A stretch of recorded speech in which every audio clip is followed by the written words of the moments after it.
출발 새 아침.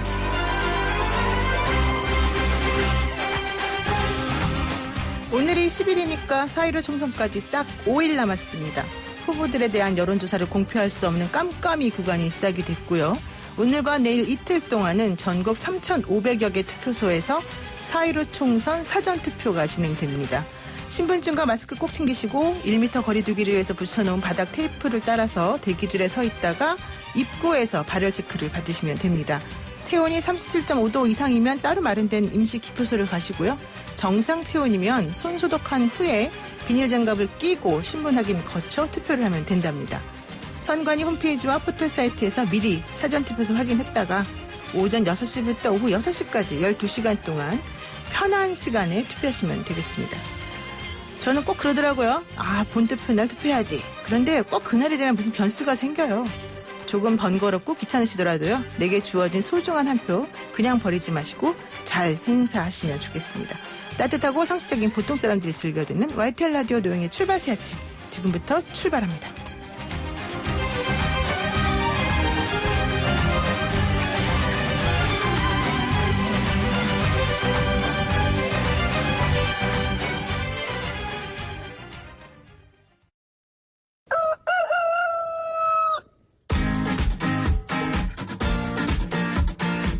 어디서든 꼭 끼어들 수 있는 오늘의 뉴스 꼭 끼워. 꼭 끼워. 네, 어디서든 꼭 끼어들 수 있는 오늘의 뉴스를 골라서 정리해주는 오창석 시사평론가 함께합니다. 안녕하세요. 네, 안녕하세요. 오창석입니다. 네, 간밤에 동대문 을 민병두 무소속 후보가 사퇴를 선언하는 일이 있었네요. 네, 이 4.15 총선에서 더불어민주당에서 공천에 탈락한 무소속 민병두 의원이 불출마를 선언하면서 민주당 후보인 장경태 후보를 지지하겠다 이렇게 SNS로 밝혔습니다.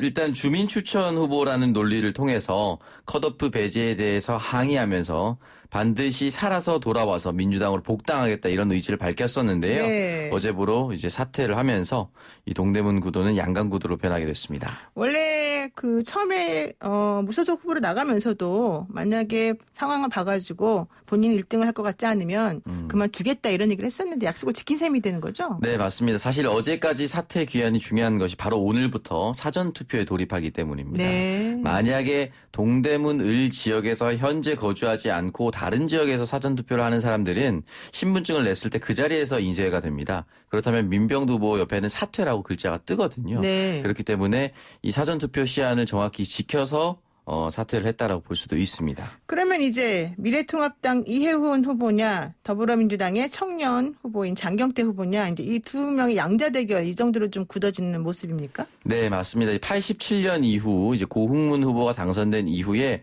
처음으로 민주당 계열 당선 인사가 바로 민병두 의원이었습니다. 네. 그런데 이제 민병두 의원이 물러나고 새로운 인물이 맞부딪히는 그런 형국이 됐습니다.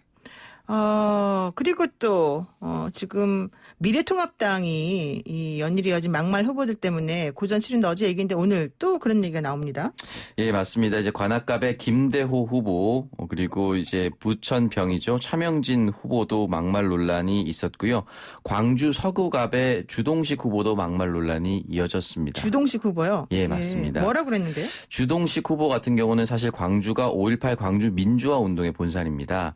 이 광주 민주화 운동에 대해서 제사 정치를 한다라는 막말을 남겼습니다. 사실 이제 다른 지역에서도 해서는 안 되는 말이지만 특히나 광주에 출마한 후보가 하기에는 참 어려운 그런 막말성 발언이라고 볼 수도 있고요. 미래통합당의 군산의 후보는 중국 유곽을 유치하겠다라는 공보물을 발송했다가 사과를 하는 일이 벌어지기도 이게 무슨 했습니다. 말이에요? 중국 유곽을 유치하다니요? 보통 이제 중국 유곽이라고 할 때 이 유곽은 네. 집창촌을 의미합니다. 그걸 왜 갑자기 그런 얘기가 나옵니까? 국회의원 후보가 이제 선거 공보물에 중국 유곽이라고 사실 이제 이게 단어에 혼선이 있었다라고 후보는 해명을 했었지만 네. 보통 이 공보물을 만들 때는 캠프가 직접 참여하는 경우도 있고 또는 흔히 말하는 선거 기획사에서 공약을 만들어서 주는 경우도 있습니다. 네. 제 생각에는 아마 후자에서 검토를 제대로 하지 않은 것이 아닌가. 왜냐하면 새로운 문화의 도시로 만들겠다 하면서 그 밑에 중국의 유곽 주치가 적혀 있었거든요. 이 작은 글자를 확인하지 못한 것으로 확인되고 있습니다. 그렇기 때문에 이 작은 막말 논란이 한두 번이 일어난 것이 아니기 때문에 지도부는 당연히 사과를 해야 되고 이런 후보를 걸러내지 못했다는 책임에서는 자유롭기 어렵습니다. 그렇군요. 근데 지금 며칠 안 남았기 때문에 상당히 민감할 텐데. 네, 맞습니다. 사실 좀 애가 탈 수도 있겠습니다. 네. 그리고요, 또 검언 유착에 대한 의혹을 받고 있는 채널A가 취재윤리를 위반해서 미안하다. 하지만 윗선의 지시는 없었다. 뭐 이제 이런 얘기를 했다면서요? 네, 사실 이제 언론인으로서 하면은 안 되는 일이죠. 채널A 기자가 지금 현재 이철 전 VIK 대표에게 접근해서 회유한 사실, 그 녹취록이 공개됐습니다. 여기에 대해서 채널A는 처음에는 진상 규명을 하겠다. 또는 본질을 MBC가 흐리고 있다. 이렇게 얘기를 남겼는데요. 처음으로 채널A 김재호, 김차수 공동대표가 취재윤리 위반 사실을 인정하고 다만 보도본부의 지시나 개입은 전혀 없었다라는 이야기를 남겼습니다. 그러면은 어떻게 되는 거예요? 그냥 혼자 개인적으로 기자가 취재 욕심 때문에 그렇게 했다 뭐 이런 얘기입니까? 네, 일단 지금까지로는 그렇게 볼 수밖에 없는데요. 보도본부 간부가 취재를 지시하거나 용인하지는 않았다라고 주장을 했고 또한 이 부적절한 취재 과정을 사전에 확인하지도 못했다라고 얘기했습니다. 결국은 그 기자의 개인의 일탈이다라고 이야기를 한 셈입니다. 그런데 사실은 이 사건이 좀 제대로 이게 돼야 될 것 같은데 방통위에서 네. 채널 A에 대해서는 조건을 붙여서 뭐 승인 이것도 아니고 보류한 상태였잖아요. 그 종편 관련해서. 네, 맞습니다. 채널A에 대한 그 종편 재승인 여부가 아직 정확하게 결정되지 않았습니다. 네. 그리고 점수를 매겼을 때도 그 점수에 겨우 넘는 그런 수준이었거든요. 근데 중요한 것은 이 겨우 넘는 수준이 사전에 승인을 받을 때 조건부 재승인이었습니다. 그렇기 그렇죠. 때문에 이 점수를 훌쩍 넘기거나 이 조건부 재승인을 만회할 만한 무언가가 생겨야 되는데 이 조건부 재승인을 또 한번 받을 수 있는 이런 상황에서 초대형 악재가 터졌다라고 볼 수 있고 또 반대로 생각한다면 기자 개개인을 제대로 관리하지 못한 채널A 보도본부에 큰 책임이 있다라고도 볼 수가 있습니다. 네, 그래서 지금 민원연에서도 이번에 이 사건이 그 승인, 종편, 승인과 관련해서 조금 반영돼야 된다 이런 취지로 주장을 하고 있는데 네. 아직 거기까지는 확인이 안 된 상태인 거죠. 네, 지금 확인해야 된다고 얘기를 했고요. 민원연에서 이제 고발한 상태입니다. 그러면 검찰에서는 지금 뭐라고 합니까? 이 관련해서? 일단 이 채널A 기자가 모 검사장과 대화의 녹취록을 그 이철 전 대표의 지인에게 읽어준 부분이 있습니다. 네. 이 부분은 녹취록을 공개는 하진 않았고 다만 그 기자가 녹음한 내용을 들려줬다. 근데 그 들려준 부분이 이철 전 대표와 관련이 있는지는 아직 나오진 않았습니다. 그런데 여기에 대해서 검찰이 한동수 대검찰청 감찰부장이 윤석열 검찰총장에게 직접 문자 메시지를 보내서 이 검언 유착과 관련해서 감찰에 착수하겠다. 이렇게 통보를 했습니다. 하지만 이제 이 부분에 있어서 윤 총장의 재가 없이 할 수는 있지만 규정상 그러나 윤석열 총장은 재가를 허락하지 않은 것으로 알고 있습니다. 그러니까 일단 채널 A의 기자가 먼저 이철 그 전 대표에게 접근해서 취재를 좀 하고 싶다고 한 거는 인정을 했습니다. 그렇죠? 네, 맞습니다. 그것이 2월 말에 편지를 먼저 보냈기 그렇죠. 때문에 이 부분은 예. 부인할 수 없는 사실입니다. 그리고 또 이 채널의 기자가 이제 그 수사를 받으면서 조사받으면서 그 이름이 거론된 그 검사장이 맞다. 당시 들려준 목소리가 이렇게 네네. 얘기를 했다가 네. 또 다른 데 가서는 뭐 이 사람 저 사람 다 섞여 있다 뭐 또 이렇게 얘기를 했다가 좀 왔다 갔다 말을 해서 그 부분이 지금 제일 명확하지 않다는 거 아니었습니까? 네, 맞습니다. 사실 이 부분은 이제 명료하게 밝혀져야 되는 부분인데요. 네. 분명히 이제 들은 지인이 남아있고 그 지인으로서는 기자가 녹음된 본을 들려줬을 때 지칭하는 해당 검사장이 맞았다라고 특정하게 그렇죠. 그 검사장의 목소리가 어떻고 어떻다라는 것을 표현한 부분이 있습니다. 그 부분이 정확하게 남아있기 때문에 이 부분에 대해서는 아주 철저한 수사가 필요하다고 봅니다. 네. 그런데 잘 될지는 모르겠습니다만은. 네, 왜냐면은 그 윤석열 검찰총장이 사실은 상당히 좀 미온적으로 행동하고 있다. 이런 네. 얘기가 있어가지고 평상시에 그 법과 원칙에 따라 좌고 우면 하지 않겠다 했던 거다고 좀 안 맞는 거 아니냐 이런 얘기도 나오더라고요. 네, 맞습니다. 사실은 이 진상조사를 하라고 했을 때 대검 감찰본부가 아닌 대검찰청의 인권부에 맡긴 것을 두고 그런 이야기를 남겼는데요. 이 감찰본부로 했을 때는 사실은 뭐 바로바로 수사를 들어가고 윤석열 총장의 손을 벗어나는 부분도 있을 수 있습니다. 근데 이 산하 인권부에 맡긴 것 자체가 우회로를 선택한 것이 아니냐. 평소에 윤석열답지 않은 선택이다라는 이야기가 검찰 내부에서 흘러나오고 있습니다. 근데 왜 인권부에서 조사하게 했을까? 그것도 좀 이해가 안 가긴 합니다. 네, 맞습니다. 그래도 어쨌든 검찰이 잘 조사를 해주기를 바라고요. 그리고 또 어제 있었던 사건 중에 하나가 오세훈 후보 네. 유세 현장에 흉기로 위협을 한 사람이 있어서 그게 좀 문제가 됐었죠. 네, 맞습니다. 사실 절대 일어나서는 안 되는 일이죠. 이 오세훈 미래통합당 후보 유세 현장에 흉기를 들고 둘째난 50대 남성이 있었습니다. 이 50대 남성은 수면에 방해가 돼서 홧김에 범행을 저질렀다라고 진술을 했는데요. 네. 다행히 이 유세 차량 뒤로 갈 때 곧바로 제압이 돼서 인명 피해라든지 또는 뭐 폭행의 흔적 같은 거는 전혀 없었다라고 합니다. 그러니까 야간 근무를 마치고 잠을 자려고 하는데 네. 이제 유세하느라고 조금 시끄럽게 소리가 나니까 화가 나서 이런 범행을 저질렀다 이렇게 말했다는 거죠. 네, 맞습니다. 근데 이게 오세훈 후보 측에서는 사실은 계속 그 선거운동을 방해한다. 그 어떤 특정 세력이 네네. 그런 얘기를 하고 있기 때문에 혹시 여기에 대해서도 좀 의심을 품고 있는 건 아니었나요? 일단은 그 특정 단체 중에 이제 대학생 단체가 있었습니다. 대학생 진보연합단체라고 대진연이라고 해서 그 오세훈 후보가 경비에게 준 돈, 이건 역시 오세훈법 위반이 아니냐, 피켓을 들고 돌아다녔었거든요. 네. 그러니까 오세훈 후보가 명함을 주고 인사하는 곳 뒤에서 바로 계속 피켓을 들고 있었기 때문에 선거운동하기 힘들다라고 얘기했었는데요. 그 단체 같은 경우는 대학생 중심이었기 때문에 이 50대 남성과는 조금 달라서 일단 조사를 해보면 알겠지만은 크게 관련이 있는 것처럼 보이진 않습니다. 현재까지는.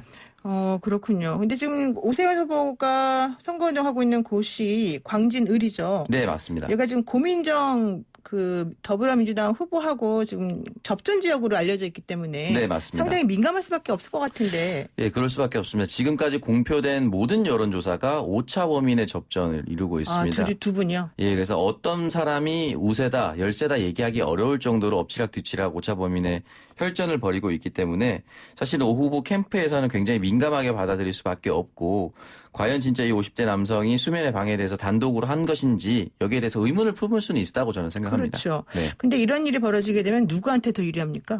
사실은 이렇게 했을 때 그 후보가 정말로 다치거나 이런 상해를 입는다.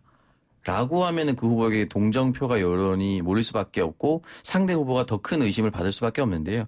지금 같은 상황에는 완전히 처음부터 제지가 됐고 그리고 오후 캠프 측에서도 그렇게 별다른 강한 처벌을 요구하고 있는 상황이 아니라서 그냥 지나갈 가능성도 있습니다. 대구 수성갑의 김부겸 의원도 사실은 계란 투척 사례도 받고 여러 가지 이번에 좀 문제가 있었는데 이런 식으로 하게 되면은 후보들 입장에서는 좀 힘들겠습니다. 네, 굉장히 힘들고 김부겸 후보 같은 경우는 계란 투척을 받고 다음 날은 또 꽃으로 바뀌었거든요. 아, 그래요? 꽃이 더 앞에 있었나요? 네, 왜냐면 이제 응원한다는 메시지로 또 지지자들이 와서 바꿨기 때문에. 그랬군요.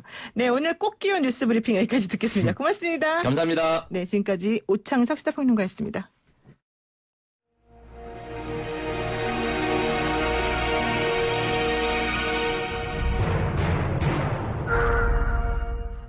그 누구도 예상할 수 없는 그곳으로 떠난다. 예측 불가 총선 격전지. 네, 박빙의 승부가 펼쳐지고 있죠. 4.15 총선 격전지. 오늘 만나볼 선거구는요. 경기 용인시 정입니다. 민주당 표창원 의원이 불출마 선언을 하면서 무주공산이 된 지역인데 더불어민주당하고 미래통합당 두 후보가 지금 엄청나게 혼전에 혼전을 거듭하면서 경쟁하고 있습니다. 우선 더불어민주당 이탄희 후보부터 만나보겠습니다. 안녕하세요. 예, 안녕하세요. 이탄입니다. 아니 판사님으로 이렇게 그냥 꽃길만 걸으시다가 안 힘드십니까? 저야 항상 책임감을 쫓아가다 보니 험한 길 가고 있는데요. 네. 이제 칼라가 돼버려서 운명으로 받아들이고 있습니다. 아, 그렇군요. 자, 오늘이 이제 사전투표 시작하는 첫날인데요. 사전투표 하실 네네. 건가요? 예, 2시간 뒤에 오전 9시에 할 예정이고요. 네. 오전에 그 출근 인사만 마치면 바로 달려갈 겁니다. 아, 그러시군요. 제가 이제 저도 궁금하긴 합니다만 여러분들이 네. 물어보는 게 있어요. 왜 이탄희 네. 후보가 꼭 국회의원이 돼야 되는가? 왜 용인시 네. 정에 왜 이탄희가 필요하냐? 이거 어떻게 알겠습니다. 대답하실 예. 겁니까? 예. 저희 지금 막바지 캠페인 기조가요. 네. 기호 1번 용인 탄탄이냐 아니면 용인 고립이냐 선택해 아, 주십시오. 네. 이런 기조입니다. 이게 저희 용인 정 지역이 사실 지금까지 여기 안정적으로 대변할 좀 젊은 인재가 없었거든요. 네. 저희 용인 지역이 사실 인구가 108만을 이미 넘어가지고 계속 성장을 하는 곳이고요. 네. 또 이제 젊은이들도 계속 유입되고 있고, 근데 이제 그동안 난개발 문제로 인해서 뭐 교통, 부동산, 교육 이렇게 해결하기 어려운 현안들이 엄청 쌓여 있어요. 네. 근데 이제 이런 일들은 다 사실 우리 알다시피 중장기적으로 끌고 나가야 될 일들이잖아요. 근데 과거에 좀 이곳의 선취직들이 아쉽게도 단임에 끝났거든요. 네. 그래서 저는 이제 제가 40대 초반이고 가장 왕성한 20년을 앞두고 있기 때문에 내가 적임자다 아, 이렇게 생각하고요. 예. 또 한 가지는 이런 일들이 다 국회의원 혼자서 할 수 있는 일이 아니고 중앙정부나 시도지사의 협력을 이끌어내야 되거든요. 네. 이제 그런 면에서도 집권 여당의 영입 인재인 제가 적임자다 이렇게 생각합니다. 지금 민주당에서는 자객공천에 성공하고 있다, 뭐 이런 얘기를 하시면서, 이찬희 후보의 그런 그 적극성, 이런 거를 높이 사고 네네. 있는데, 지금 말씀 들어보니까, 난 20년 동안 앞으로 이 동네에서 국회의원 하겠다, 이런 뜻으로 들립니다. 그럴 수 있다면 정말 영광인 거죠. 헌신하겠습니다. 네, 그렇군요. 자, 그리고요, 그 많은 분들이 이제 양승태 사법부의 사법농단 의혹을 알린 인물, 특히 네네. 그 사법개혁을 상징하는 인물로 이 후보를 꼽는 것 같은데, 이런 부분이 네. 본인에게 도움이 되기도 하지만 또 한편으로는 부담이 될 수 있을 것 같습니다. 어때요? 근데 이제 유권자 한 분이 며칠 전에 저한테 먼저 말씀을 하시더라고요. 뭐라고 하셨냐면, 이제 선거 나오면 다들 말은 잘한다. 네, 근데 행동은 쉽지 않다. 그렇죠. 사람이 지금까지 살아온 대로 살아간다. 당신이 옳은 일을 위해서 어쨌든 출세길 마다한 적이 있지 않냐. 네, 그래서 앞으로도 국회의원 되면 나라와 용인을 위해서 뭐 필요한 일이면 개인적 불이익도 감수하고 할 거 아니냐. 이렇게 좀 믿음을 보내주시는 게 느껴져서요. 저는 굉장히 큰 힘이 되고 있습니다. 그러니까 선거에 일단 도움은 되는군요. 그런데 믿음을 주는 거죠. 네. 네네. 어쨌든 뭐 저도 변호사 생활을 조금 했습니다마는 네네. 지금 판사하시다가 변호사 나와서 보시니까는 우리 사법부 네. 정말 바꿔야 될 만한 여러 가지 문제점이 있던가요? 그럼요. 그리고 제가요. 예. 국회의원이 되면 이탄희 3법 추진하겠다 이렇게 아예 공식적으로 공약을 걸었어요. 그래요? 그게 뭐죠? 예. 예를 들면 이번에 N번방 사태가 있었잖아요. 네. 이런 그 아동 성착취 사건이나 아니면 뭐 아동 학대, 예전에 뭐 산재 사망 사고 이런 사건들에 보면 법원의 양형이 좀 국민 상식에 반할 정도로 약하잖아요. 네. 그래서 이런 범죄의 경우에 형량 정하는 절차를 좀 바꿔야 된다. 이런 양형 개혁법이 이탄희 3법 중에 하나입니다. 그래서 저는 이게 사실 판사 출신이면서도 좀 국민의 편에 서는 사람만 할 수 있는 일이라고 생각하고 있어요. 네. 다른 사람들이 아니라 저를 국회에 보내주셔야만이 만들 수 있는 법이라고 말씀드립니다. 그렇군요. 그런데 네네. 그 상대 후보인 통합당의 김범수 후보가 선거 공보물에 진중권 교수의 발언을 인용해서 뭐 네. 판사가 정권의 애완견 노릇을 하다가 국회의원 되는 게 평범한 정의냐 뭐 이런 식으로 좀 비아냥거렸단 말이죠. 이 부분은 좀 문제라고 보시고 선관위에 문제 제기도 하신 거잖아요. 네, 선관위 절차가 진행되고 있는 건 그거 말고 또 다시 뭐 상대 후보가 지역활동 선거 과장한 부분이고요. 지금 이제 진행자 말씀하신 부분은 비방에 해당돼서 지금 형사적으로 사실 대처를 하려고 하는 부분인데요. 네. 뭐 사실 말이 안 되는 내용이죠. 제가 판사로 있을 때 저의 진짜 명예에 어떤 훼손이 될 만한 행동을 전혀 한 것이 없고 오히려 이제 명예를 지키기 위해서 요직을 거부한 것이고요. 이게 사실 상대 쪽에서는 이제 다른 사람의 말을 그대로 옮긴 것에 불과하다. 네. 좀 이런 말씀도 나오는 걸로 제가 듣고 있어요. 근데 제 생각은 이게 그냥 말을 한마디 한 것이 아니라 사실 공보물에 이런 내용을 상당 분량 실어서 모든 유권자들 집에 우편으로 보내는 행동을 하신 거거든요. 그렇죠. 저는 이제 대한민국을 대표하는 어떤 공직자 후보의 행동이라고 하기엔 많이 아쉽고 무엇보다 우리 공직사회의 윤리를 제가 강조해온 입장에서 좀 무책임한 정치는 20대 국회로 끝났으면 좋겠다. 이런 말씀 다시 한번 드립니다. 그렇군요. 그러니까 일단은 좀 진중권 교수의 말은 일단 네. 맞지 않는다. 그리고 또 그런 것을 그냥 그대로 인용해서 상대 후보를 공격하는 것도 역시 부적절한 것 같다. 이렇게 보시네요. 책임나다고 생각합니다. 네, 좋습니다. 그런데 네네. 그 용인시 정이라고 하는 지역이 제가 좀 분석을 해보니까 상당히 애매하고 복잡한 지역이더라고요. 일단 네. 좀 새로 발전해 나가는 그런 젊은 도시이면서 인구도 사실 상당히 많으면서 좀 깐 유권자들이 많이 있다. 그래서 이 곳에서 불출마 선언을 한 표창원 의원이 사실 많이 힘들어 했었다. 그리고 네. 뭐 최악의 국회 너무 지친다 이런 얘기를 하면서 손을 들었는데 이런 상황에서 그 어려운 곳에 가셔서 이렇게 싸우고 또 나중에 국회 입성까지 들어가는 이 험로 이거를 지금 편한 마음으로 계시지는 않을 것 같은데 어떠십니까? 제가 이제 용인 정 지역에 와서 그동안 정말 하루에 3시간씩 자면서 네. 용인 시민들을 밤낮으로 많이 만났어요. 네. 이제 여기에 굉장히 과제들이 많이 쌓여 있는 건 맞고요.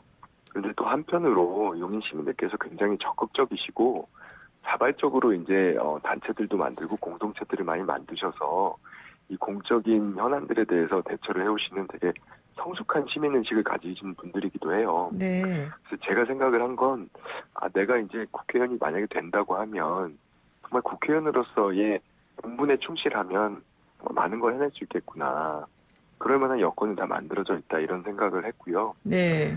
저는 사실, 제 말씀을 드리자면, 지금까지 항상 제 본분에 충실한 삶을 살려고 노력했거든요. 그래서 이제 뭐 군대 가서는 특전사 자원에서 훈련도 받았고, 네.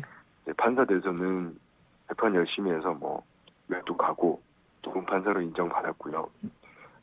조용히 공익변호사 생활하다가 네. 이제 결국 총선에 이렇게 나선 것도 사실 이번 총선에 나라의 명운이 달려있다 이런 책임감 때문인데요. 네.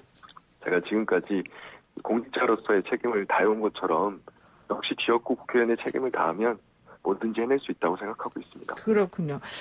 그런데 이제 상대 후보 김범수 후보가 사실 만만치가 않아요. 왜냐하면 그 동네 지역위원장을 맡아서 기반이 탄탄하다 이렇게 알려져 있고요. 또 본인 스스로도 글로벌 마인드를 가진 지역 일꾼이다 이렇게 얘기를 하고 있거든요.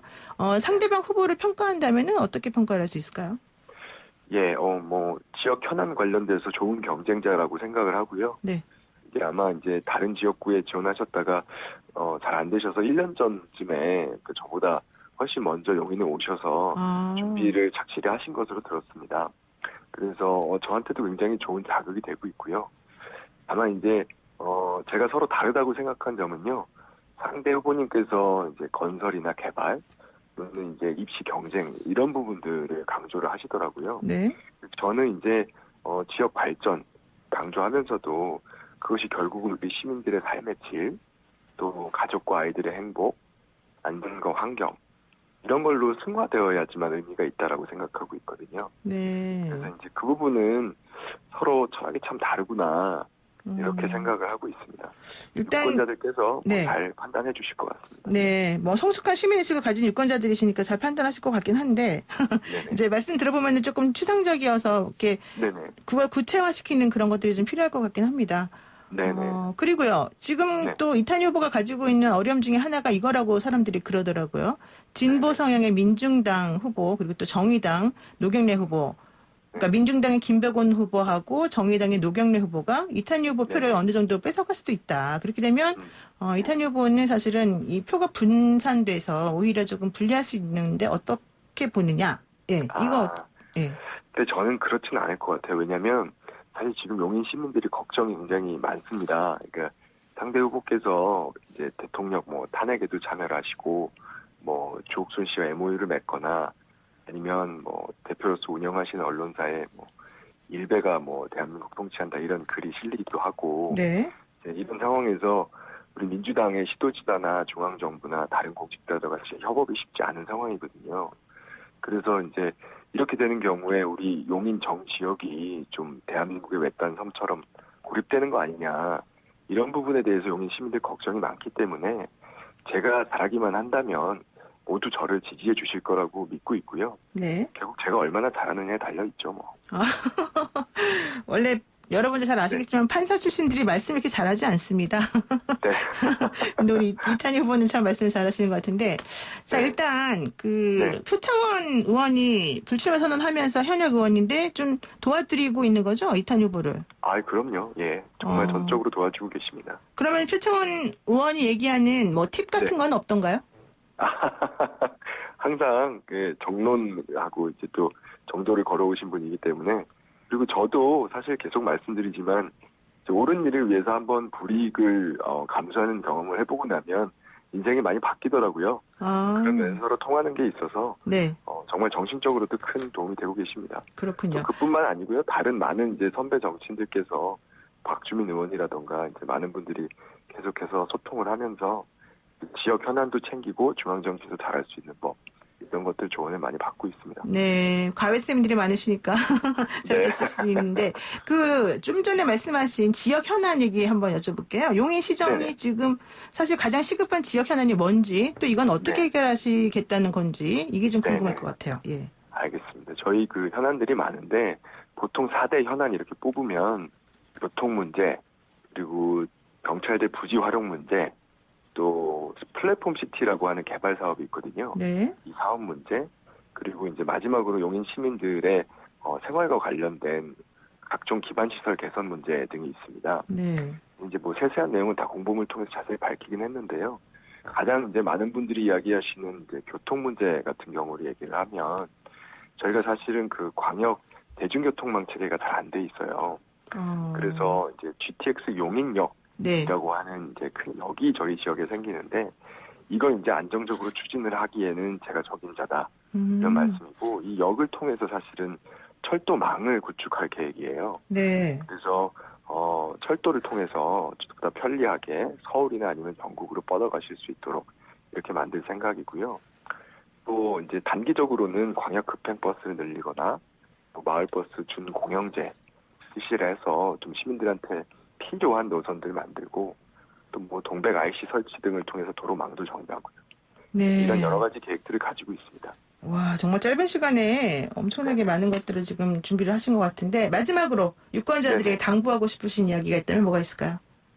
예, 저희 지역의 현안 또 뭐 국가의 현안 여러 가지 많습니다. 근데 선거가 다가올수록 공약이 거의 비슷해지는 것 같아요. 그렇죠. 그래서 결국은 누가 해낼 수 있느냐 이런 문제거든요.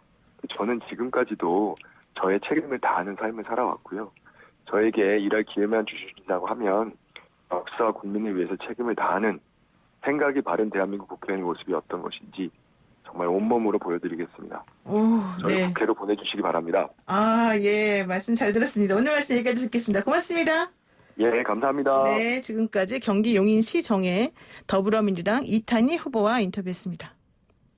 노영의 출발 새 아침 1분 순서 여기서 마치고요. 잠시 후 2부로 돌아가겠습니다.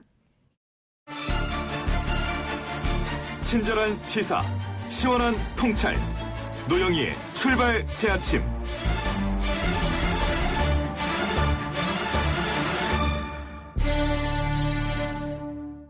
네, 4.15 총선 격전지 인터뷰 지금 경기 용인시정 선거구의 후보들 만나보고 있습니다. 1부에서는 더불어민주당 이탄희 후보 함께 이야기했고요. 이번에는 미래통합당 김범수 후보를 이어서 만나보겠습니다.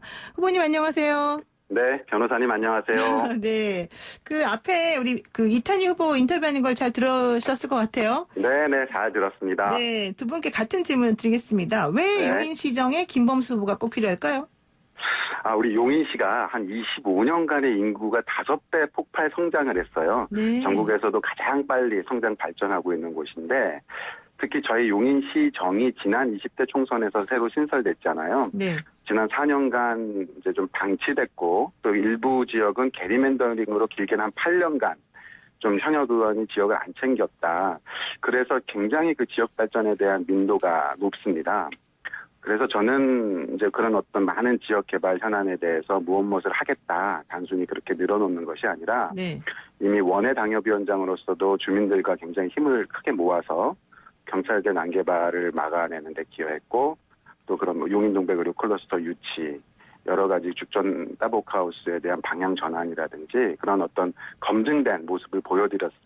이렇게 좀 말씀을 드리고 싶습니다. 네. 그러니까 일부에서 이탄희 후보가 인터뷰하시면서 얼핏 말씀하신 것 중에 하나가 이 김범수 후보는 1년 전부터 와서 준비를 하고 있었다 이런 얘기 했는데 그동안에 그렇게 많은 일을 하셨다는 겁니까 그러면? 예, 그만큼 일할 수 있다라는 능력을 보여드린 거고 많은 그 주민들하고 많은 소통을 했고 뜻을 모아서 힘을 모아서 그런 성과를 냈습니다. 그렇군요. 네. 그리고 이력을 보니까 미래한국이라고 하는 그 보수 성향 신문의 발행인을 맡은 이력이 있고 북한 인권운동도 하신 걸로 나오거든요. 예. 어. 예, 북한 인권 매번 이제 탈북민 지원 활동을 이제 근 20년간 했는데요. 20년이네요. 예. 저는 이 부분이야말로 우리 이 시대의 가장 탈북자분들은 어렵고 소외된 계층이다.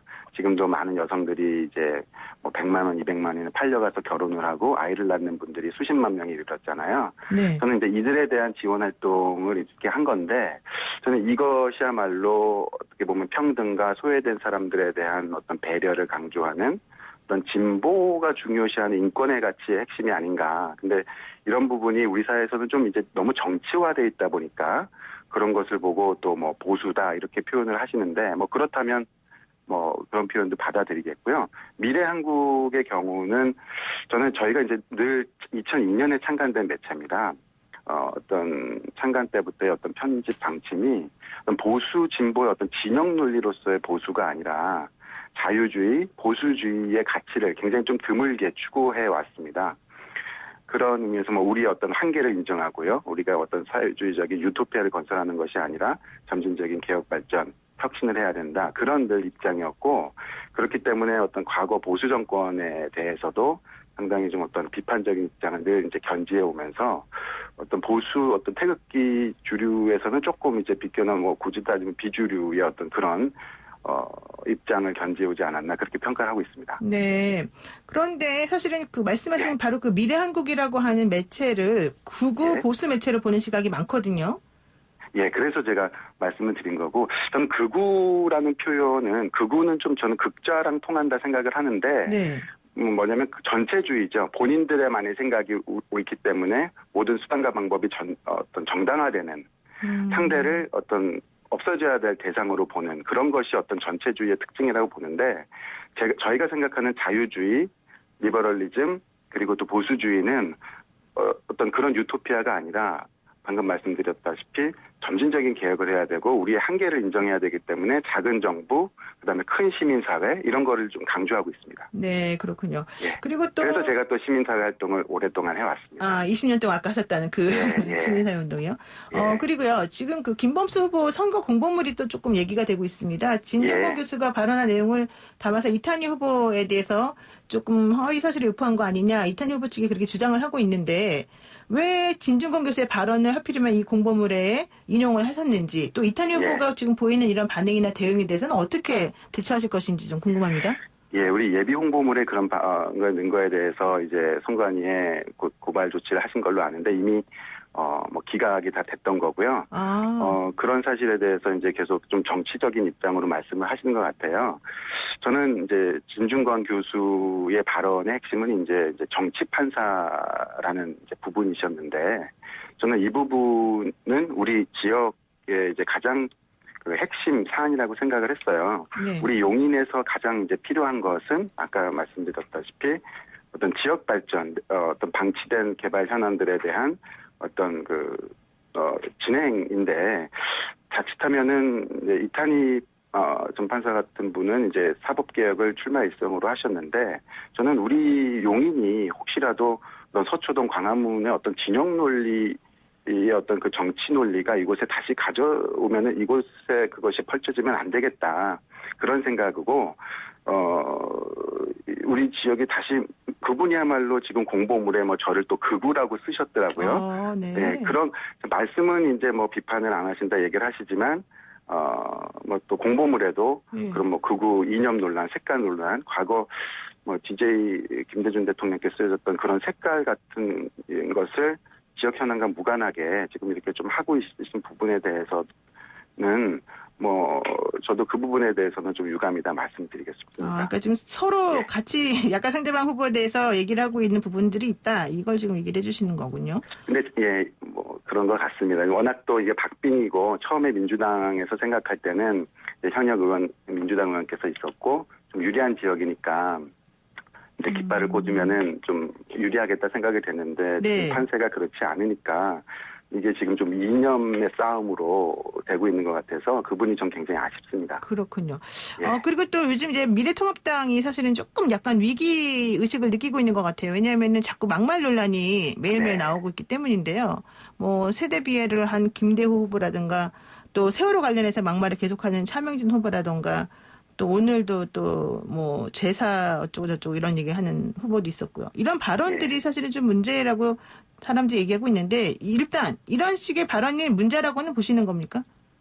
저는 이번에 이제 우리 통합당 중앙당에서 즉각적인 그 조치에 대해서 네. 찬성하는 입장이고요. 그런 어떤 과거 그런 논란으로 인해서 현 정부의 어떤 많은 또 실정 부분들이 좀 가려지기도 하고 그런 부분이 있어서 지금은 이제 며칠 안 남은 총선이 며칠 안 남았는데 정말 우리 지역에 필요한 것이 무엇인지 국가에 필요한 것이 무엇인지 그 어떤 핵심 논의에 그런 우리 관심이 집중돼야 된다 그렇게 네. 생각이 됩니다. 그런데 왜 이 막말 논란이라고 하는 게 왜 계속해서 이렇게 나올까요? 사실은 그건 옳지 않다. 우리 다 어느 정도는 예. 인정하고 있는 부분인데도. 예, 그런 것들이 좀 많이 없어지면 좋겠습니다. 현장에서 뛰고 있는 우리 입장에서는 그런 부분들이 굉장히 좀 어렵게 느껴집니다. 그러니까 김범수 네. 후보는 막말하는 분이 아니니까 이제 그런 분들의 상황을 좀 잘 모르시겠군요. 제가 어리석은 질문을 했습니다. 그리고요. 지금 그 상대 후보인 더불어민주당 이탄희 후보에 대해서 좀 평가를 한번 해주시면은 어떤 상대라고 지금 보고 계시는지요? 이분이 이제 판사 출신으로서 말씀도 잘하시고 저는 굉장히 좀 순수한 분이라고 생각이 돼요. 네. 공약들도 보면 이제 걔보다는 어떤 사람 중심의 자연주의, 어떤 살기 좋은 뭐 이런 말씀들 많이 하시는데 저도 또 어떤 그 취지에 대해서는 굉장히 공감을 합니다. 어떤 행복한 도시, 사람 중심의 도시, 환경 친화적인 도시 이런 것들을 추구를 하고 보완을 해야 되는데 지금 저희 지역에서는 아까 말씀드린 대로 굉장히 어떤 방치됐던 어떤 큰 개발 현안들이 있기 때문에 교통 문제라든지 그런 부분에 우선적으로 해야 된다. 그렇지 않았다면 얼마 전에 그 네이버 데이터 센터가 환경 문제로 저희 지역에서 이제 용인에서 걷어찼던 경우가 있는데 네. 그 용인 동백 세브란스 의료 클러스터 경우에도 제가 추진 현장을 맡아서 주민들과 같이 이제 유치하는데 기여를 했었는데 똑같은 일이 반복이 되지 않을까 그런 의료 산다는 것도 늦춰지고 경찰대 부분도 또 개발이 또 계속 늦춰지는 그런 것이 되지 않을까 우려를 하고 있습니다. 네. 지금 그 용인시정에 이제 시급한 지역 현안 이런 거에 대해서도 예. 또 아까 제가 한번 여쭤봤었었는데 우리 예. 김 후보에게도 이걸 여쭤볼게요. 실질적으로 어떤 문제가 있다고 보시고 이걸 어떻게 해결하실 생각이십니까? 예. 가장 큰 사업으로는요, 우리 종인 정지역 내에 한 83만 평 여의도만한 크기의 경부고속도로와 영동고속도로가 만나는 그 지점에 플랫폼 시티가 이제 만들어집니다. 네. 이곳에 이제 GTX가 2024년이면 개통을 해서 강남까지 15분 만에 가고요. 네. 굉장히 이제 큰 또 개발 사업들이 있는데 이곳을 최첨단 미래 도시로 만들어야 되겠다. 그리고 이곳을 중심으로 교통 체계를 전면 개편해야 되겠다. 이런 계획들도 갖고 있고 또 경찰대 부지가 굉장히 또 큽니다. 그렇죠. 지금 문재인 정부의 어떤 큰 공약 사항 중에 하나가 공공임대주택의 다량 이제 공급인데 이것을 이제 저희 좀 만만한 용인시에 과도하게 교통대책 없는 6,300여 세대의 그 임대주택을 공급한다고 해서 제가 이제 주민들과 함께 힘을 합쳐서 정말 극적으로 이제 막아냈는데요. 이것을 지금은 임시로 중단시켰지만 이제는 제가 국회에 들어가게 된다면 네. 정말 그 계획을 전면 개편해야 되는 일이 남았습니다. 근데 그 부분은 이제 현역 의원께서나 현역 이제 민주당 용인시장께서도 정부의 정책을 그대로 받아서 협의해서 진행을 해온 상황이기 때문에 네. 이 건에 대해서는 여당 후보가 어떤 정부나 당의 정책을 반하면서 하실 수는 없을 것 같고요.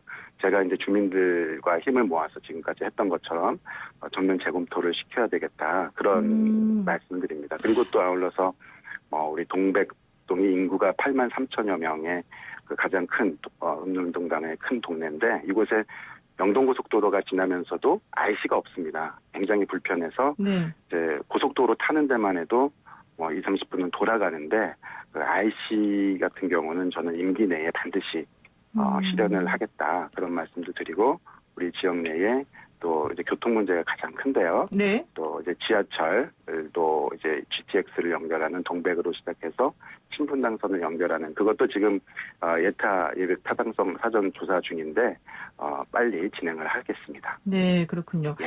그리고 또 이제 이탄희 후보하고 워낙 초접전이기 때문에 사실은 네.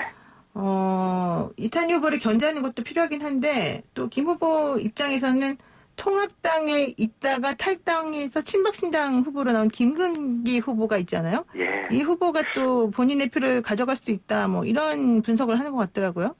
예, 좀 아쉬운 부분이기는 하고, 이제 친박신당 같은 경우는 이름도 그렇고, 이제 박근혜 마케팅을 이제 하고 계시는데, 저는 이 부분에 대해서는 우리 유권자들이 좀 현명하게 판단을 해 주시리라고 그렇게 생각을 하고 있습니다.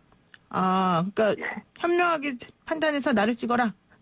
현명하게 판단해서 지금의 이제 이번 총선의 의미가 무엇인지, 결국에는 이제 그 중간평가, 대통령 현 정부에 대한 중간평가, 경제정책, 뭐 소득주도 성장이라든지 탈원전이라든지 그런 어떤 정책에 대한 큰 어떤 평가를 내리는 대한민국의 또 어떻게 방향을 결정하는 우리가 뭐 미국 과거의 미국 중심의 해양 국가 세력으로 남을 것인가 아니면 중국 중심의 대륙 국가로 편협될 것인가에 대한 어떤 또 철학적인 큰 차원의 결정하는 문제이기도 하고 네. 또 한편으로는 우리 용인으로 봤을 때는 용인이 이제 어떤 최첨단 미래 도시로 대도듬하느냐 아니면 그냥 그저 그런 도시로 주저앉게 마느냐의 어떤 그런 또 갈림길인데 유권자들께서는 그런 것들을 현명하게 판단을 좀 저는 해주시리라 생각하고 지금 네. 현재 추세도 그렇기 때문에 좀 많이 저희 쪽에 유리하게 그렇게 되고 있지 않나 싶습니다. 그 마지막으로 우리 유권자들에게 좀 당부하고 싶은 얘기가 있다 그러면 뭐가 있을까요? 예, 정말 우리 용인은 젊은 도시입니다. 그리고 한마디로 제가 말씀드린다면 저평가 우량주. 제가 많은 분들 만나뵈면 용인에 이사 오세요. 여기가 굉장히 좋아집니다. 이렇게 말씀을 자신 있게 드리는데 네. 젊은 도시 젊은 후보. 저는 준비된 검증된 지역 일꾼이다.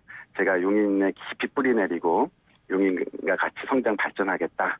더욱더 자랑스러운 용인시 만들겠다. 이렇게 말씀드리고 싶습니다. 네, 그렇군요.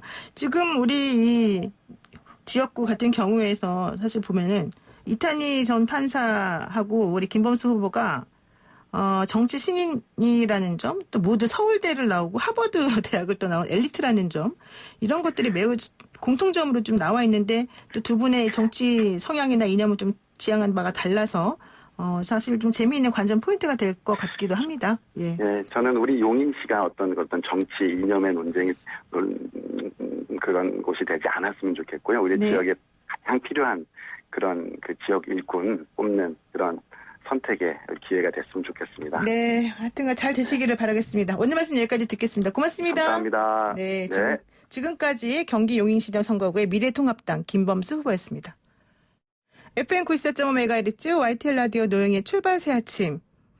지금 여러분 청취율 조사 기간인 거 아시죠? 전화를 받으시면요. YTL 라디오 노영의 출발 새 아침 듣고 있다고 꼭 말씀해 주시면 좋겠고요. 새싹을 잘 키워주어야 아름들이 나무가 된다는 거 잊지 말아주시기 바랍니다. 저는 8시 정각에 다시 돌아오겠습니다.